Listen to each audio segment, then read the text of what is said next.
Hey, Jeff Johnson got three things you need to know. Good morning, Jeff. Hey, good morning, brother. How are you, man? Man, bless. How you feeling, man? Man, listen. If I complained, I'd be ungrateful. No, that's right.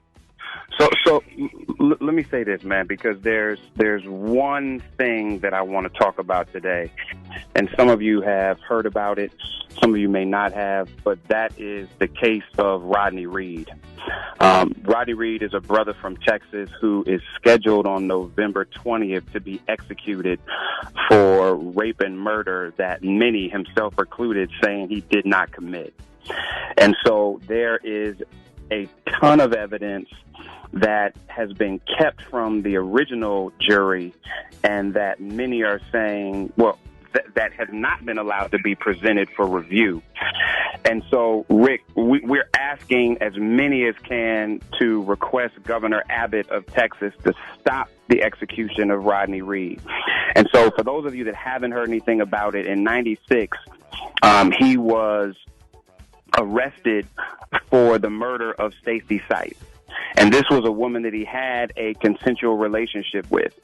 And the parents and the family of her are saying that there was a consensual relationship. There are friends of hers that are saying they had a consensual relationship. And the original person they looked at, Rick, was her actual fiance, Jimmy Fennell, who was a police officer with a history of violence against women, who was actually convicted of a 10-year sentence in prison for sexually assaulting and kidnapping a woman while on duty. Right. And so you've got that. The DNA evidence that the prosecution is resulted from a consensual relationship, again, that people have confirmed.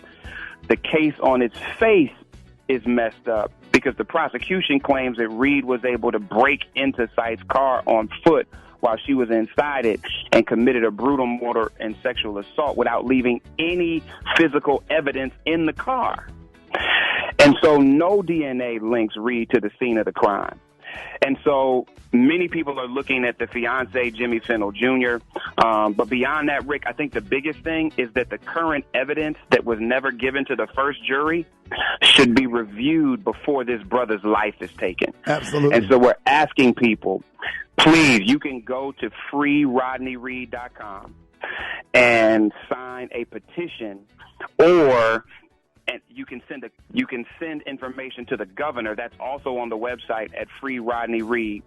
You all, the reason why I am using my whole time for this is because this is literally a brother's life. Right. That within